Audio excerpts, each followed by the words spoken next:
All right, we got the first video of SCP Summer coming your way. You don't know what an SCP is? Good. We're going to be covering what an SCP is, and we're going to be going over a real short one. I think it'll be real good, and you better buckle in, and you got to watch this one if you don't know what an SCP is and you want to watch all the other videos, because I know you do. Put on your seatbelt now. The bus is going. Buckle up. So you don't know anything about, what do you know about SCPs? Anything? I have watched YouTube videos on SCPs, but I don't really. I understand that they're this like strange. It's a horror that's. It's something that you have to work for them. That's what from my understanding. That's why I've never gotten into them because I don't like working for nothing. I don't like it. Oh, I mean, I guess you could say that. I know, spoiler alert, you did tell me you have to go through documents and stuff. And I know SCPs are also those videos too, like not quite like Skinnamarink, but things like that where it's this vague, strange, like atmosphere world that you have to understand. Yes, that is my final answer. Okay. I mean, nothing you said is wrong, really, I guess. So basically, there's SCPs and then there's the SCP Foundation. So the SCP Foundation is like a secret organization, like kind of like hidden society kind of thing almost, that is literally like their whole duty is to... What's so funny over there? Nothing. The word duty's not funny. I was just laughing for no reason. Oh yeah, it's completely unrelated, I bet. So their task is they have to like locate and contain SCPs, which are, an SCP is basically like an individual, an entity, a location, an object. It's anything that like violates natural law in the world. And the thing that like makes like SCPs such a cool thing and why there's so much of it is because it's just like a big collaborative project. Basically anybody can make an SCP. Like I can go and make like SCP number blah blah blah blah blah whatever, and it's like officially in the SCP database. Basically there's movies, there's books, there's comic books, because anybody can make their own version of an SCP. Literally anything that is not of natural order can be an SCP. I literally have a note. SCP-426 is a toaster that can only be referred to in the first person. What? That's yeah, an SCP? That's an SCP. So like literally anything. Granted, obviously most of them are horror or like science fiction in that realm, but it can literally be anything. Can I be an SCP? Is there something unnatural? Do you violate natural law? You should see me with like clothes on. That's good. SCP-427, Danny. That was a joke. I know there's probably an SCP-427 already. It was a joke. His nipples hang to the ground.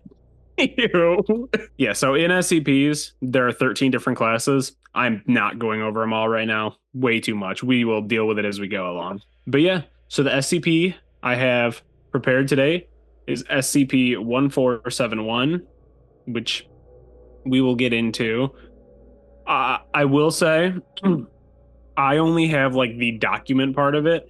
There is like a story that someone had added on of like being the person who saw and or found this SCP, but I'm not going to be getting into that today. If this one pops off or if people just want to see it, maybe we can do like a video diving in deeper with some SCPs and stuff. This one, since this is just an intro, is just going to be a base thing. This is SCP-1471. Object class, Euclid, which is SCPs that are they're anomalies that require more resources to contain completely, or where containment isn't always reliable. Usually this is because the SCP is insufficiently understood or inherently unpredictable. Euclid is the object class with the greatest scope.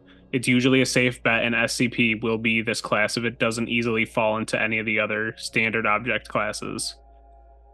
So it's just sporadic?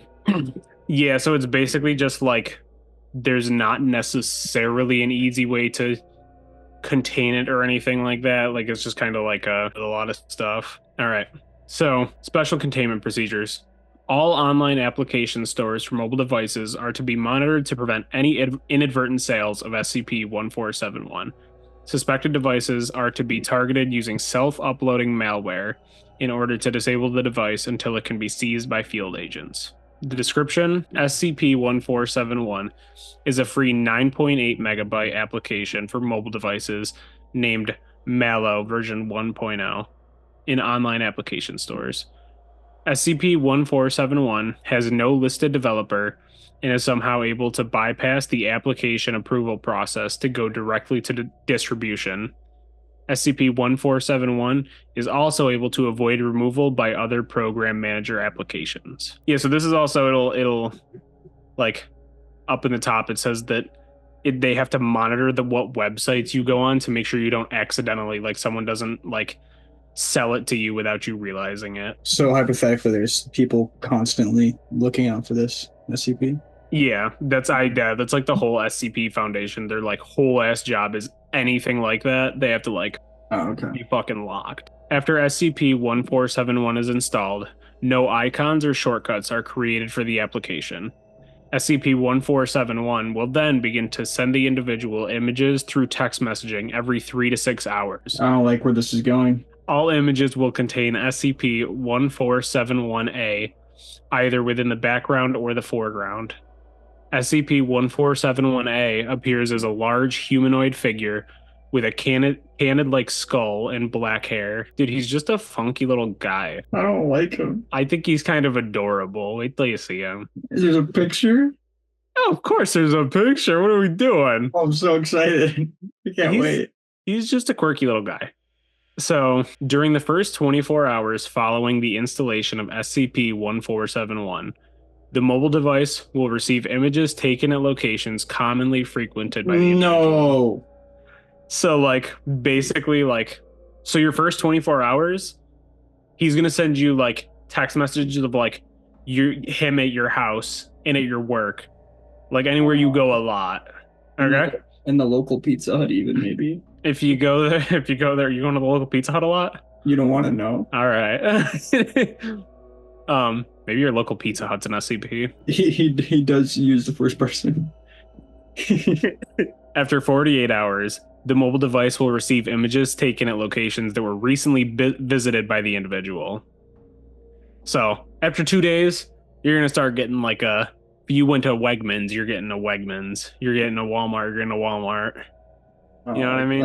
One bit. Dare I say, you go to Water Safari, you get a picture of him at Water Safari. Going down the fucking, going down the. He's going down the toilet bowl. No, he's going down the lazy river with a walking taco. He's just trying to have a good day, dude. I don't know what you want from him. He already took the picture. He's already there. He might as well. Yeah. Mess around a little bit. Can't blame the guy. No, I don't blame him. I told you, he's just a quirky little guy. Yeah. After 72 hours, the mobile device will receive images of the individual in real time with SCP-1471-A appearing within close proximity to the subject. Oh, that's sick. Love it. It's pretty dope. Dude, he's literally just trying to vibe. I don't understand what your malfunction is with him. I just imagine you're like in a porta potty ripping a stinking Roger. He's standing outside the porta potty in the picture, just plugging his nose. Oh. He's got like the swimmer thing on. It's like, oh, that's good. They sent a second one of him throwing up from the swim. It's someone else taking the picture though. They're like, ugh. Individuals with over 90 hours of exposure to these continuous images will begin to briefly visualize SCP-1471-A within their peripheral vision, reflective surfaces, or a combination of the two. Continued exposure to SCP-1471 after this point will cause irreversible and sustained visualizations of SCP-1471-A. Individuals at this stage have reported periodic attempts made by SCP-1471-A to visually communicate with them, but fail to understand or comprehend these actions. Currently, the only known treatment to reverse SCP-1471's effect is to eliminate the individual's visual exposure to these images prior to the 90 hours after installation. To date, no apparent hostile activity has been reported regarding SCP-1471-A. So, he's never completed the job. What do you mean? No apparent hostile activity. So, like... Dude, He's just trying to hang out. All right, I'm excited to see him. Can Bro, I see he's him now? yeah, you could see him. Could I scroll down? Yep, scroll down. That's not adorable. Why would you lie? I thought it was gonna be a little like cartoon. Dude, he's just a funky little guy. Looks like a dead ferret. He does not look like a dead ferret. Dude, look, all I'm saying, if you talk about all the SCPs, you encapsulate all of them, he's really not that bad. He just wants to hang out with you. He looks like me after 3 beers. Wait till you hear some of the SCPs that we're gonna have coming up. You're gonna have no idea what's coming to you. This guy Is this light work? Is this a featherweight yeah, SCP? this is just a funky little fella. I'm not looking forward to sure, it. he looks bad compared to a toaster that refers to itself in the first person, but it can only be referred to in the first person. I will say, He's not you know what cute, I do? though. There's nothing cute about him. Dude, the idea of him is adorable. That's all I'm saying.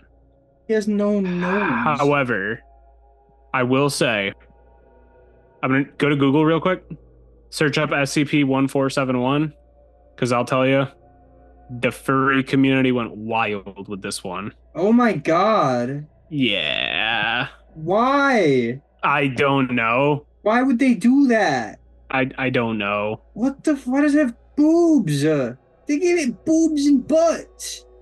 Yeah, but they love this guy. I just think he's a funky little fella. Not in the same way they do. Oh, this one's got boobs and its tongue's out real weird. Gross. Freak in the Sheets it's wearing a Freak in the Sheets t-shirt. I swear to God. I swear on everything. There's 2 of them. 2 different angles. Same t-shirt. Yeah. I don't know what to say. So that's mellow for you. I think this is a really good introduction to SCPs. Did you like it? I'm just kind of weirded out by the boobs. If I read this story, if I call back to last episode, if I was in a weird, strange time loop, and my entire life I had to just keep looping and looping and looping, reading the story, never once at the end would I go, yeah, let's give it some boobs. You know what? You know what this guy could use? A t-shirt that says "Freak in the Sheets." Yeah. In 2 different angles, may I add. Oh yeah, of course. We should find who made that drawing and interview them. Yeah. If the person that drew the Freak in the Sheets SCP-1471 wants to hop on the show, let us know. You can help us make some thumbnails. Yeah. I really like the concept of an SCP, and I'm happy I now understand it. Yeah. They're not too crazy. So we're gonna do all of them, right? Because this is... Oh yeah, every single one. Are they all short like this? No, there's some that are a lot longer. Okay. I will say, spoiler alert to everyone, so you know what's coming up. At some point real soon, I have an SCP coming up that's a location.